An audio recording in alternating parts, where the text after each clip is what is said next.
everybody. So welcome back to the last part of today's program that I promise won't be a long one. It has been a long day. It's composed from two segments, so to say. So first, we will project a film, a new work of Artur Żmijewski, of a Polish artist. I'll make a short introduction to this film. It's called Holy Mass.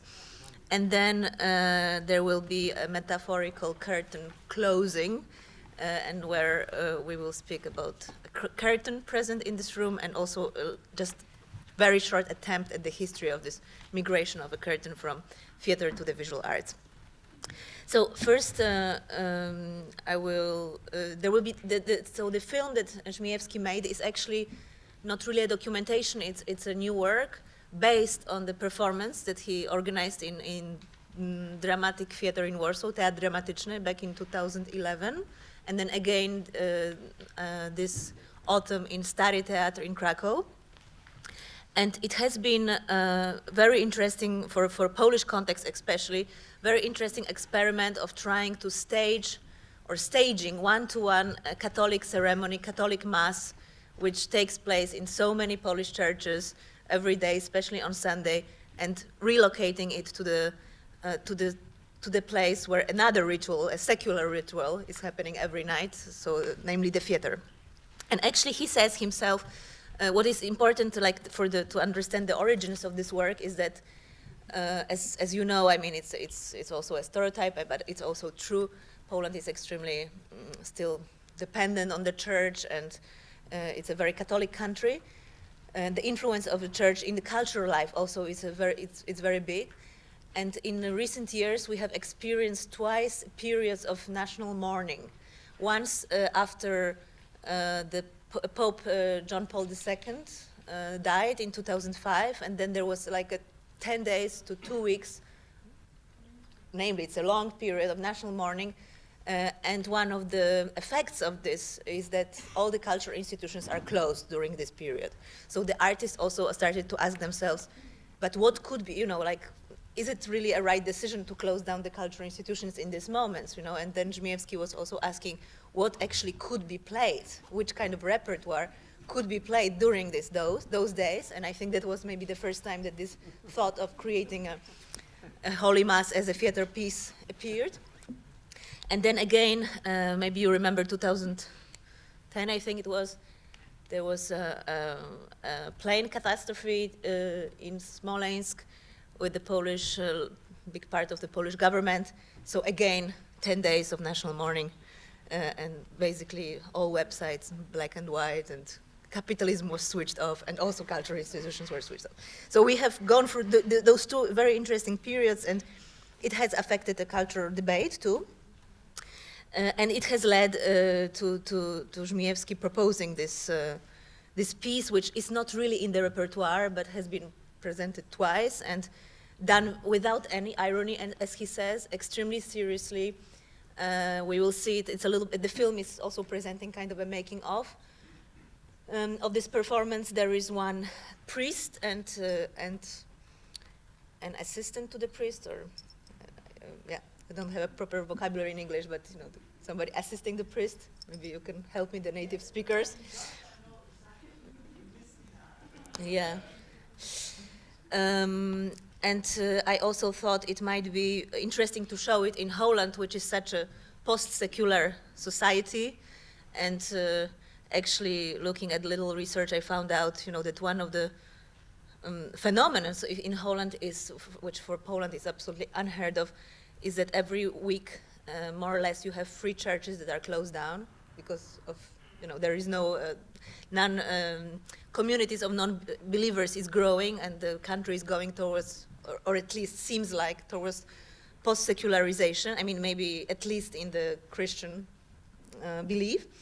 So the authorities also have this problem, what to do with the churches. If you have, on the scale of the country, 3 churches closed per week, and which kind of secondary uses should be found for those churches. And looking at it a little bit, I found out that different activities which demand height are located on those churches. So, for example, skateboards. You can find many churches which host skateboard parks, TV studios, Here, Bill Viola exhibition opposite, as you can see, so art also. And also in Amsterdam, there is a mosque that has been hosted in the former church. So also some churches are actually turned into mosques. Although apparently it doesn't fit so well, so it won't probably be a mass phenomenon. But who knows, we'll see. The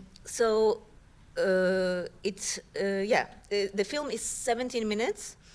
What maybe I could also add to that is that having participated in those two, also as a raised Catholic, and having grown up in Poland and participate in those two performances, you really see yourself how much the Catholicism is embedded in you, in your body, because you know this ritual totally by heart, and you almost have to force yourself not to react, not to just become part of this community, which actually is not a community because it's like a recreating of a community for non-believers or in a secular place.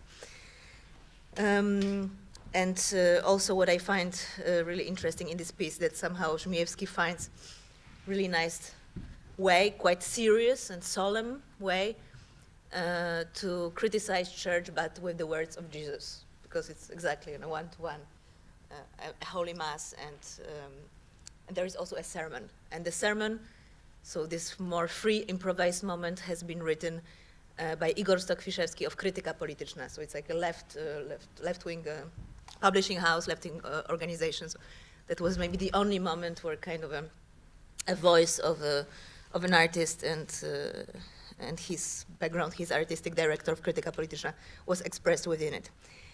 And after that I'll try, I cannot promise, I'll try to, if there are some questions about this Holy Mass, I can try to answer, and then we'll move for the closing of the day with the curtain. So let's.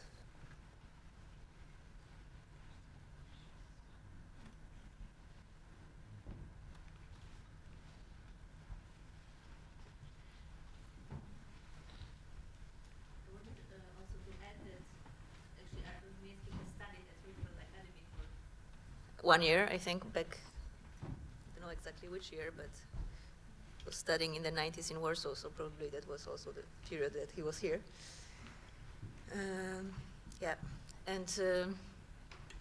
Do you maybe have some, I'm not sure if I will be really able to answer, but I can give a little bit more information about the context, and or if you have some questions or comments.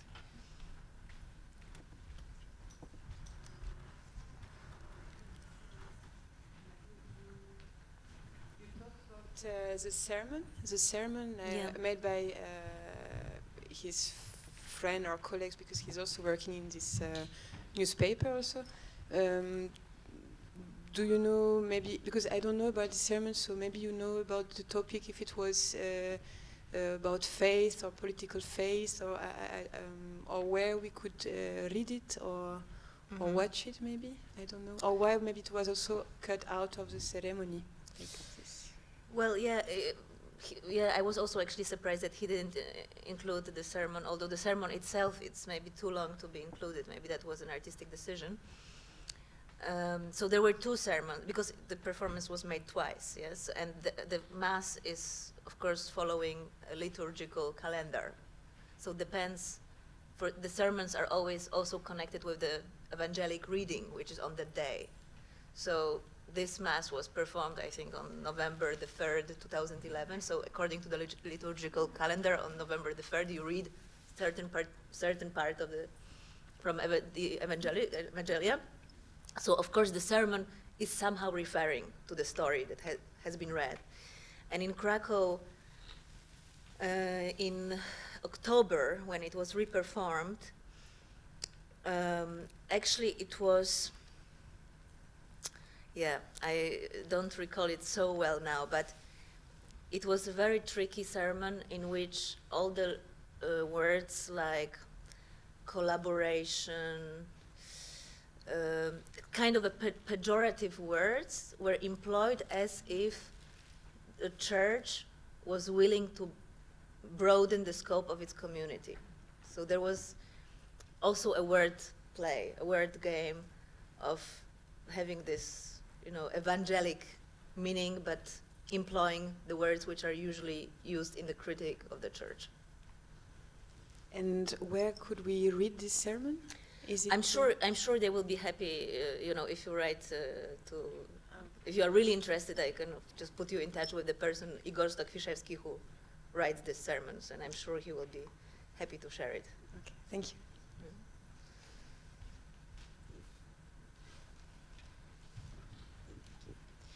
I was wondering, because I couldn't see it very well technical-wise, the filming of the ceremony, did it take place in the way that the public realized that they were filming? Because there were some shots which were very close, so I was wondering if the camera was like on the stage, because that would give a completely different No, actually, feeling. you can see it with the audience here, that he must have filmed during the process of preparation. And it was really like, in the theater you get around 6 weeks to prepare a new production, and he had 4 weeks. And they really, from what he was saying, they really needed those 4 weeks. That it seems actually quite simple, but it really demanded a professional actor training by, actually they were trained by like a former priest or some, people, professionals from the church field, and consulted also by the clerks.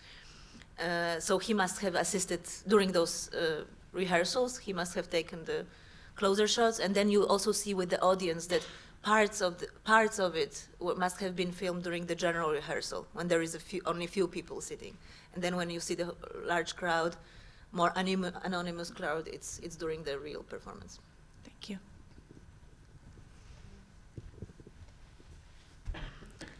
Did the church feel offended? Well, yes, there were some comments, of course, but it didn't reach, a debate in which church wanted to stop it or not to allow it to happen again. And actually, when we were repeating it in Krakow this autumn, we were a little bit prepared that there might be already some demonstration outside, because it was also Krakow is even more conservative city than Warsaw, and it was in Stary Teatr, which is like also a pretty conservative theater. So actually there was a very good, and with a very famous actor, Jan Peszek. Yeah, it was that there were some comments in the press in the first place, but then it didn't. Probably Żmijewski would have wished for more reaction. Not offended enough to raise a protest or not enough to have a trial of, offending religious feelings. Yeah. But that is maybe connected with the fact that he was really, also in the sermon, for example, he was really always using the words of Jesus or words of church or words like the church would use. That was very solemn and very serious. From your experience here, yeah, did you expect something else to happen? So to say that, did you expect that he would perform the whole ceremony? Or did you expect him to break through this frame of the ceremony and maybe use the frame of the theater in another way? Do you know what I mean? Well, I was informed that I'm going to the one-to-one church ceremony, so this is what I was expecting. I was curious because your kind of like Catholic instinct is so awoken by this performance that of course you question also your performative instinct, basically your bodily performance, and then you can see it's pretty interesting. Why is it so that when there's, even if most of the people know all of it by heart, why is it that in certain prayers they don't react, but when there is a Holy Communion or when there is money gathering, then with the money, for example, everybody reacted all of a sudden, So when there was a collection of money, people are just like, everybody was giving something. And with the communion also, it was quite big participation. But, and with other prayers, no. So what, how can one explain that, and how, yeah.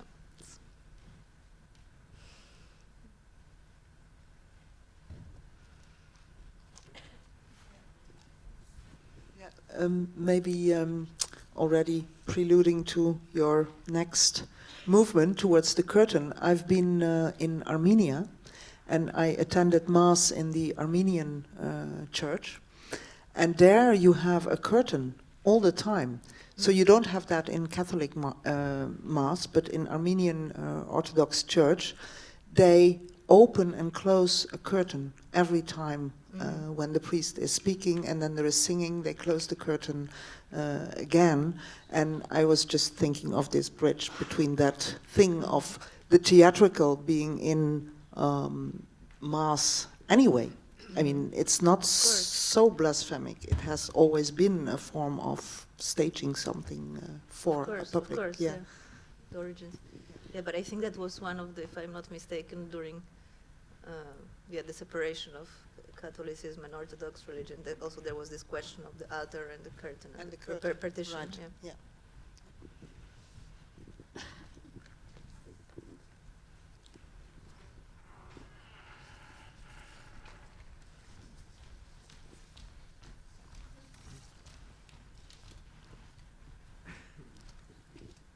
So, hi. Did any of the actors, it's a bit of a funny question, but did any of the actors experience a religious conversion? Or were they nervous? Were they nervous about that? And the reason I ask is, you know, one of the most famous stories, this performance kind of reminded me of this famous story in history of Christianity and theater, is, you know, in Roman times they would stage these anti-Christian dramas, propaganda plays. And there was one actor, Pelagius, who was playing somebody who converted to Christianity and then was murdered, so in the play. And in fact, what happened in one of the performances is he was playing this convert to Christianity, and he really did convert spontaneously on stage, so that after the play, he started telling people that Christ was the true God and the true religion, and then he really was put to death. And so he became the patron saint of actors. So there's a kind of, it's a true story. So there's a really long history of theater and Christianity. And that's also one of the reasons why I think still today priests are forbidden to be actors. Because you can imagine, if you can imagine the difficulty, like if I'm a priest, let's say I'm a priest and I'm an actor, and I play in a play a priest, and then I give baptism on stage. Then the question theologically is, does the baptism count or not? Did I just simulate a baptism, or did I really perform one? And you could also imagine, for a true believer, the confusion of this video. Did the Eucharist really take place or not? Because they do all the correct formulas, I guess. So the question is the bread a simulation of the body of Christ, or is it really the body, you know? So that's also why it gets, I mean, why I think the performance is really interesting, because it raises, if you take it seriously, those really weird theological... Well, yeah, no, it's a really interesting comment. You know, it's hard to say if somebody converted, because in Poland we are like 99% already Catholic, so maybe it was like inner conversion, but you rather have to step out of the church, you know, which is still very difficult. But of course it refers to this concept of performative utterance of John Austin, you know, that yes, the words can produce facts. So when a priest is saying, I marry you, then it becomes a fact through the expression of those words, but only under certain conditions. So these conditions, this protocol has to be maintained.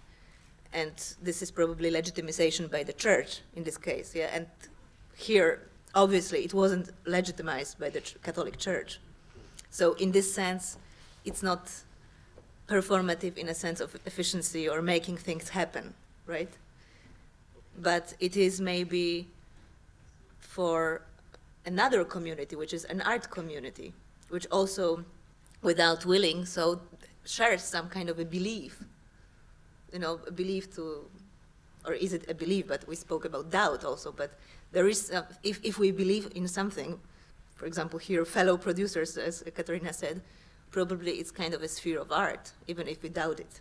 You know, so I guess he maybe tried to relocate those notions between those two fields.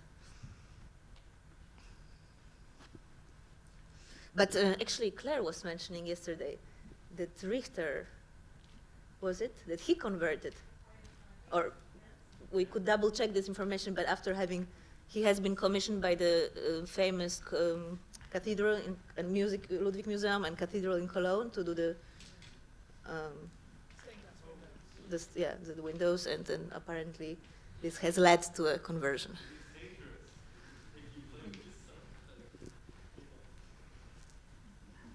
Yeah.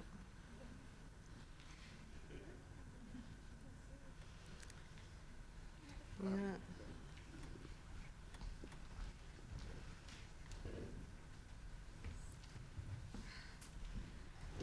Okay, so I'll also try to formulate this question probably, but so a lot of the things that we've seen today have been, except for, of course, the statement that it is to create such an action or a reenactment, they have been like from the director or the, in this case, actors, been more or less objectively said, but the act of creating this kind of like a reenactment of a historical event, like creates another layer, of course, in it, and this layer is then, I guess, what is supposed to give the audience an experience that is either to remind them of the event that they have experienced, but what is then the layer, and for instance this that is added, is my question, I guess.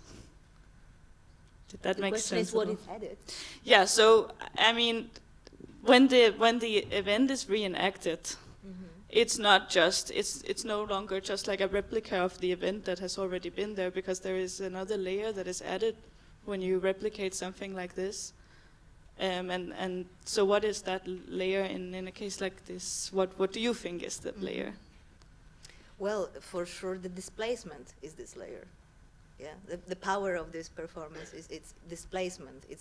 It's really trying to be as honest as possible to what you would have experienced in the church, but happens in the secular space of the theater, which is actually a theater built in 1955 under Stalinism in the Palace of Culture, which is was, so to say, gift from Stalinist Russia to Poland.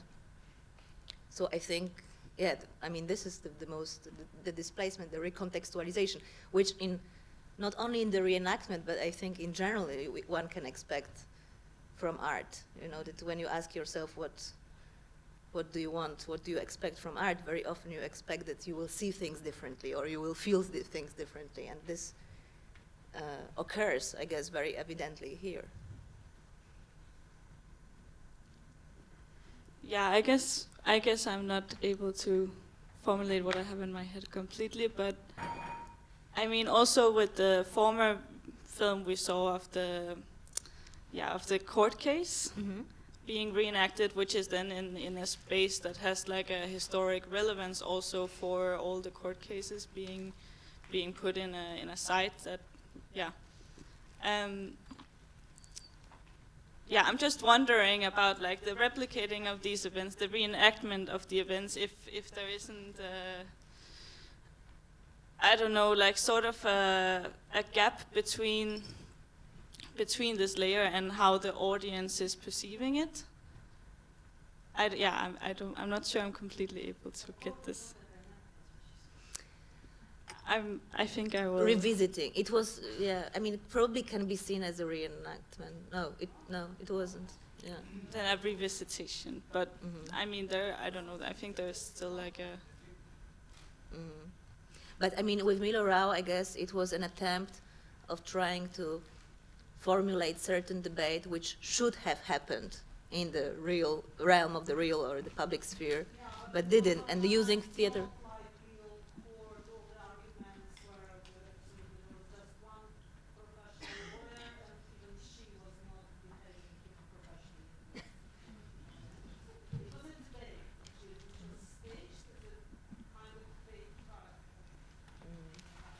Because Theater Doc also had the history of doing, not exactly in such a manner, but they also made a play around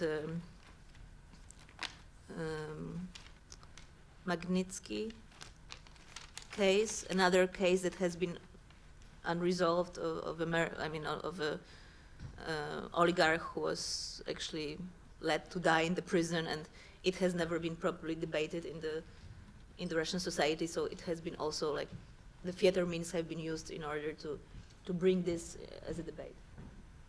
I think I will boil it up in my head a bit longer so I can formulate myself more correctly. Just said that I just wanted to stress that it's an extremely interesting piece by Artur, because he's again, of course, it's not just exploration of religion. It's of course he's speaking about art, which is always compared to religion and structured after this model. And of course with art we have two models. One is how to answer the question, what is art and who's deciding? Yes, so one possibility is to say that everything which is done by an artist, by someone who declares himself an artist, is art. So we have this idea, it comes from the early avant-garde. So that would be if a priest can actually marry you everywhere, if he's just a priest and he says, which may be the case, at least in Orthodox Church it is, or it used to be, I don't know, I'm not a specialist. But he needs to be a priest. Yes, and he needs to be an artist. So this is one position. If someone is an artist, has a diploma of an artist, then everything he's producing is art, without and nothing diploma. else is. Or if the priest is a priest, he can declare you husband and wife actually anywhere. But then there is another theory which says that only institution decides, which is more contemporary theory in terms of art, which says that everything which happens inside an art institution, even if it's not produced by an artist, but it can be whatever, I don't know, some art brut, or even something we just buy around the corner, but we make a curatorial project, and then it's already art because it is presented by our art institution. This is how we think now. So I don't know how it is with the church. Maybe the church as an institution has to be, but indeed there's an interesting displacement here, and I really, as far as I know, what Artur is thinking about, this is also a lot. I don't think it's only art institution, because you probably recall when situationist kidnapped the priest and finished a ceremony for the priest. It was not enough that it happens in Notre Dame and the institution legitimizes it. Of course, the ceremony was broken because the priest disappeared. I don't know what number this. Okay, I think I maybe have like a link to what I'm trying to say. Is like if we go back to, for instance, like religious art in churches being taken from churches and put into museums, and how that has changed sort of like a cultic value, as Walter Benjamin would call it, and like cultic value and display value. And then in this case, where it's then done as a performance, and it's, as you say, it's this displacement, but it's also just putting it in a new place, in a new sort of institution. And then what I'm asking is basically, what does this mean then? I mean, that was more sort of...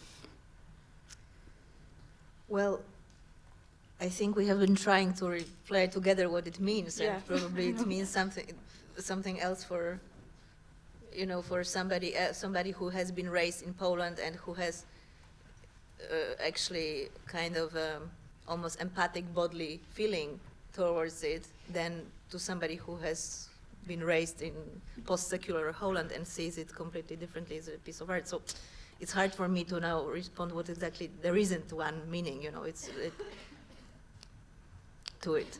So for sure it's about, as we mentioned, it is about criticism of church with the words of Jesus. It's about creating a community of people around art which don't associate themselves as community usually. Do we see really ourselves as a community in terms of belief? Probably not. So somehow to displace those notions there. To what does it mean to create a sacred ceremony in secular place? Yeah, what is the performativity of it on many levels? I mean, all those are aspects, what probably, and many, many more, what he touches with that. Yeah, you actually described yourself what happened to icons. So they are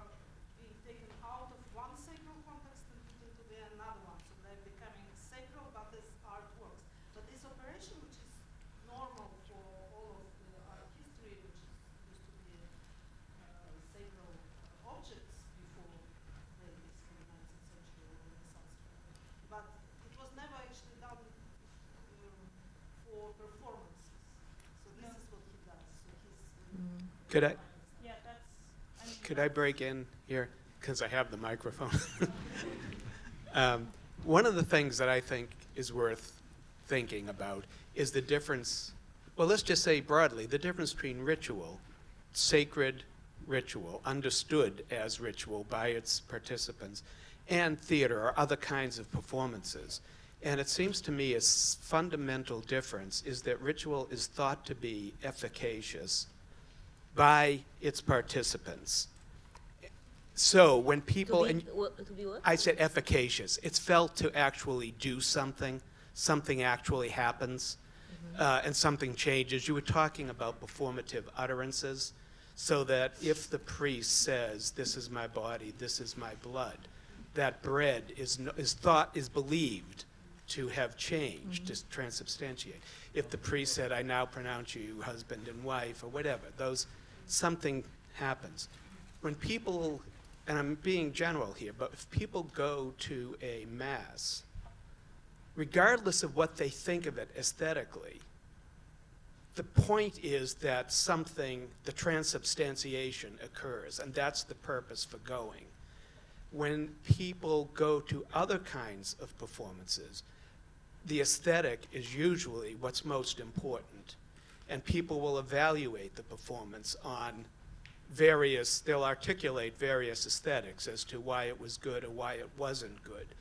They might do that with the mass, but they might say the priest talked too long or whatever. But all that matters is that the priest did it right. And what's happening here is, if I understand correctly, this is not a priest, correct? This is an actor. So that it would not, by the church, by believers, thought to be efficacious. It wouldn't be thought to be, and that transubstantiation would not be believed to have occurred on stage. So I guess what I'm trying to say is that the fundamental thought of what constitutes a sacred ceremony such as a mass differs from almost every other kind of performance. Masses and other rituals are thought to be instrumental and rather than expressive.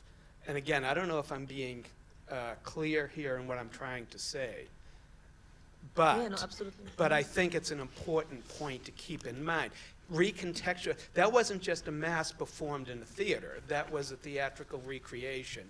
And I think that there is a major perception difference. And I'm going to pass the mic forward.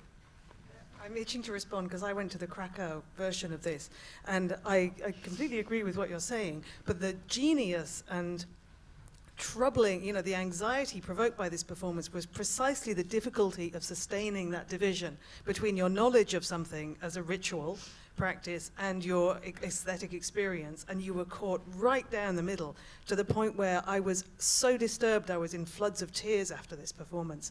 As Joanna know, I couldn't really talk to her for about half an hour afterwards because it was a bodily struggle, and I was not brought up Catholic. I was brought up Church of England, going to church every week. So it didn't matter that I couldn't understand the Polish at all. The ritual was really embedded in my body in a way that I had completely forgotten about. I had repressed it so thoroughly since the age of 18 when I left home that it was traumatic, in fact, to be exposed to it again and in an art context, which is my new belief system. Yeah? So I felt completely, traumatized and discombobulated, and I don't quite know what else to say, but just to say that line isn't as clear. Well, if I can just follow up, I think that I would argue one of the things I've said, by the way, I was raised Catholic, and to answer... Let's make a confession now. Speaking of confession, all of it. And to answer your earliest question, I was what they called then an altar boy, assistant to the priest. Altar boy. Altar yeah. boy. And now I think they allow girls as well, and they might call it altar servers. But I think, I'm not sure. But just coming off that last comment, I think, being raised Catholic, a lot of people who were raised Catholic will say that they like the ritual nature of the religion. They enjoy that, and if they no longer subscribe to the religion, they miss that.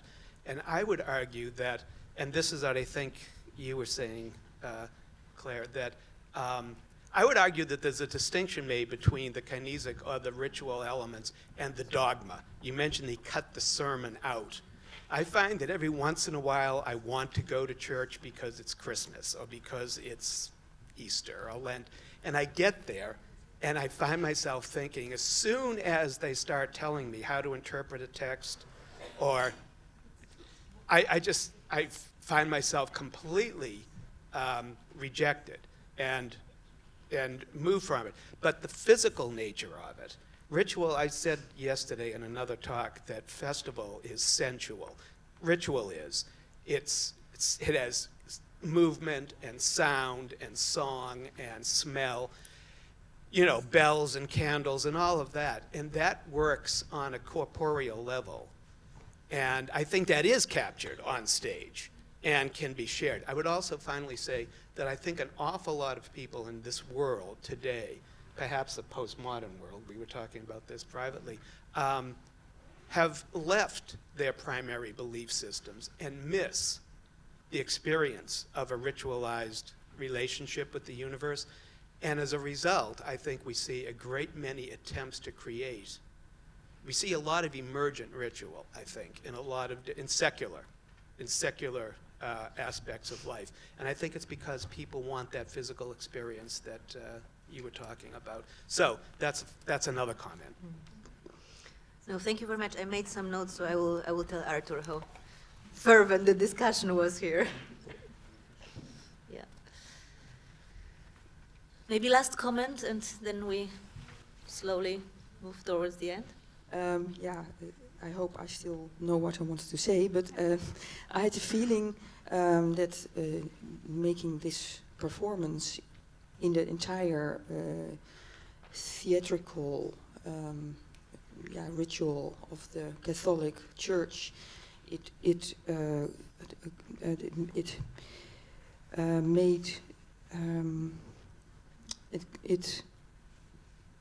put the intention of the act to the foreground. So it actually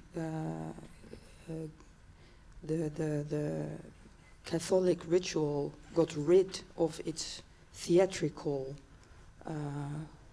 context, but did not got rid of its intention, the theatrical intention. So there, I think it's very interesting and a very strong connection between art and religious intention or ritual is being established. I had the feeling. Wasn't it rather the opposite, that what you were saying, that the transformative part of this ritual was lost? So what is left is actually the protocol. It's the dullness of how it's being performed. So complete emptiness. What states is, among other things, but what states is this complete skeleton emptiness of theatricality. Complete emptiness. You mean? No, I mean there are other things. Yeah. I had a feeling that it was the other way around. It was there was the intention of a gesture that is also present in art. Was put on the foreground, was questioned again in a very pure way.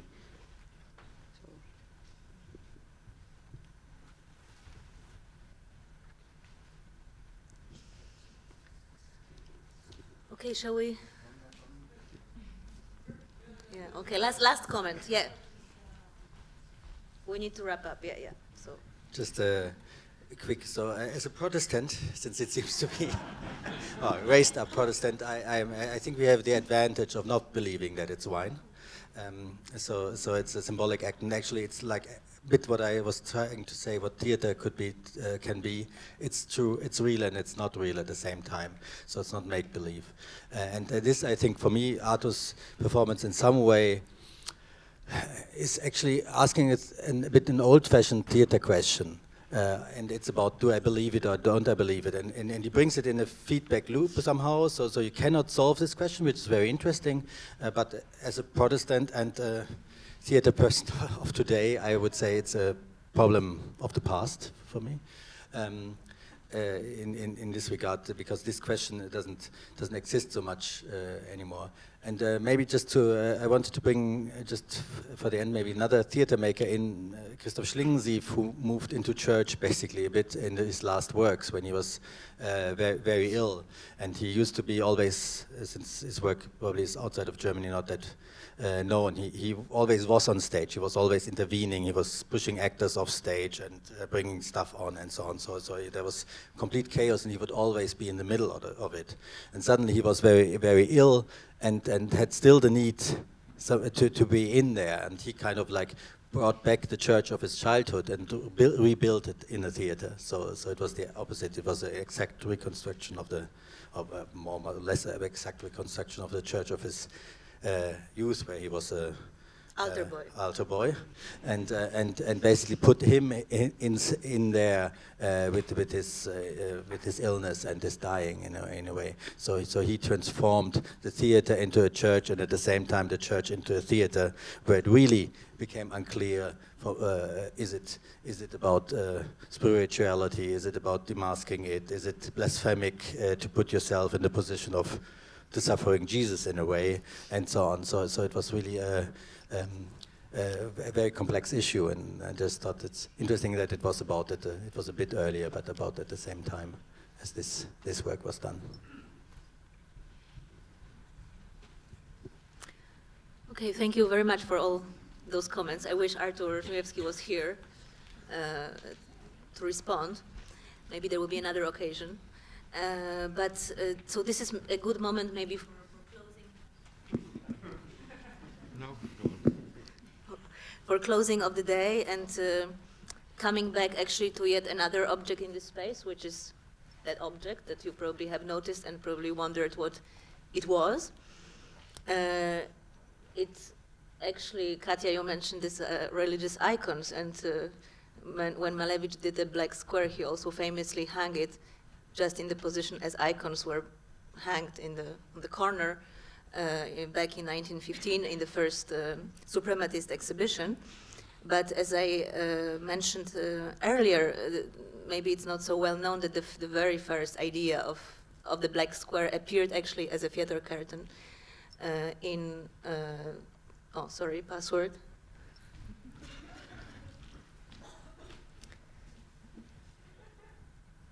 Can we have some light on this curtain? We were supposed to have it on our hybrid curtain. So, and the projection, yeah. So this is the original drawing of how he envisioned. It was for the futurist opera Victory over the Sun. And this is how he envisioned the curtain. And then later, that was something that enabled him to actually antedate.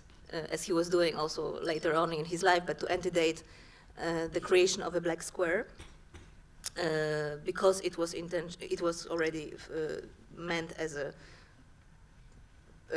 perspective curtain. But actually, it's also an interesting moment because probably looking at the history of the theater, it was one of the last curtains. I mean, curtains are used still today, like as we can see. Also, we have some curtains here, but in this moment of end of representation or end of the demarcation between reality and fiction, like a clear demarcation of reality and fiction, or presence or absence.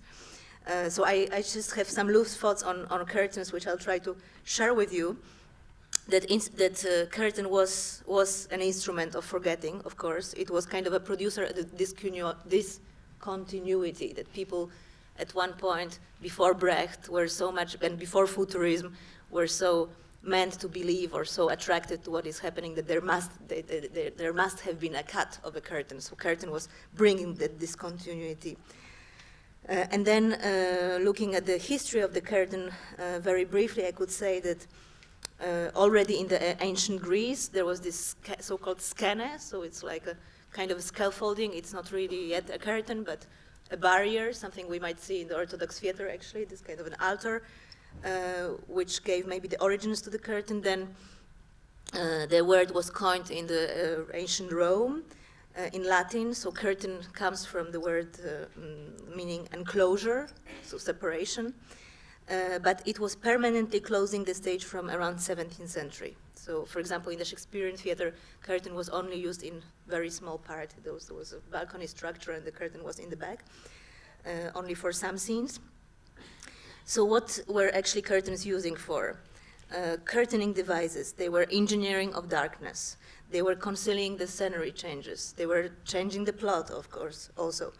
And they were some kind of a giving out the window, giving us the window, giving the public the window on the reality of the play. And that was mostly the 17th till the 19th century.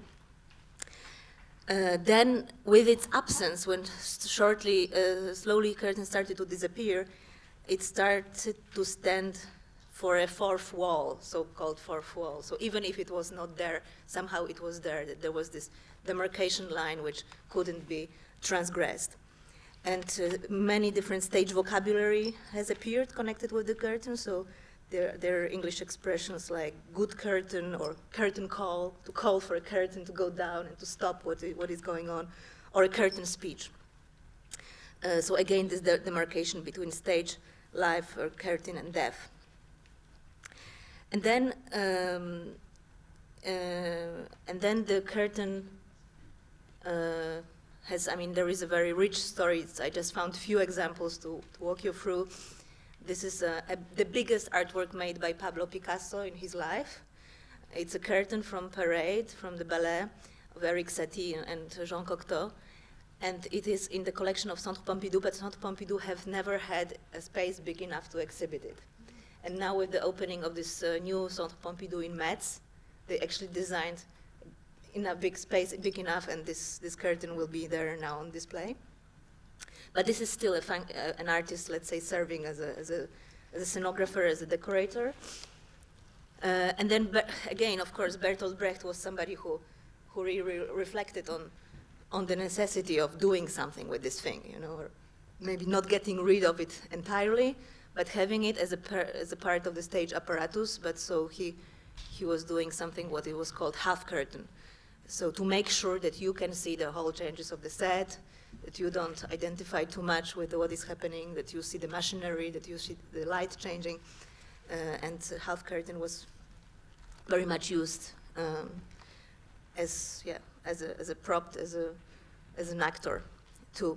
And then, there are also spectacular examples of how curtain have migrated to the imagination of the artist. So the less it was visible in the theater, the more it was reappearing in the visual arts. And this is a famous piece of Christian Jean-Claude, Valley Curtain. They did in Colorado. They were trying to do it for a couple of years, and then in a very non-ecological manner, I would say today, because it was nylon, but it was kind of like covering and uncovering the landscape at the same time. There are many examples, but one of the maybe significant examples was how Felix González Torres was dealing with the curtain in different colors, a piece is called Untitled, and it has always had, as many of his works, the reference to these organic and inorganic substances connected with the battling of AIDS, but also membranes, elements of cells of human body, or this passage to death, public to private, known to unknown. Or also this an example of actually architecture of an exhibition that I realized in Krakow also last autumn, where Claire was, and Aleksandra Wasilkowska, who is a Polish architect, she proposed a curtain as an entrance to an exhibition. And I found it really interesting that it was a context of a theater festival, so of course we wanted to go away from theatricality, and she proposed something hyper-theatrical. The entrance to Rosalie Goldberg exhibition performance now will be actually controlled. She even wanted this curtain to be opening and closing every 10 minutes, you know, so that you have also these waves. And it was at the same time prolongation of one of the first works in the exhibition of Ragnar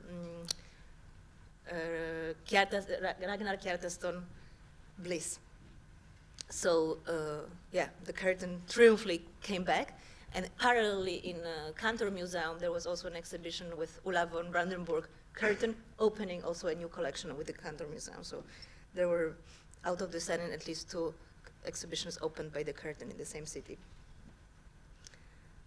And this brings me to yet another curtain, which is again related to that one here, which is a series of handkerchiefs opera curtain by Dominique Gonzalez-Förster. She did it for Manifesta 10 last year in Hermitage in St. Petersburg, and famously somehow, and in a very subtle manner, the black square as a fabric and as a curtain, as a surface covering, comes back to the Hermitage, to the Russian context. So I saw somehow this loop between Malevich and Dominique Gonzalez-Förster, and I was thinking what we could do here with that, which kind of curtain we could imagine. And together with, and I would like to thank them very much, with Alina Lupu, Vitya Glushchanko, and Stein Pomin, we thought, conceptualize that, and they came with this idea of making, I mean, you have to decide what it is, because it's not a curtain that opens or that is not a curtain that closes, but a 3-dimensional hybrid curtain, bearing in itself the memory of Malevich, but also of Dominique Gonzalez-Förster, and somehow accompanying us for today. So we can maybe look at it and think of a closing of a curtain in this way. Yeah, so that's all for today, and thank you for being here, and thank you for all my guests, and of course to Gabriëlle Schleijpen for this wonderful invitation.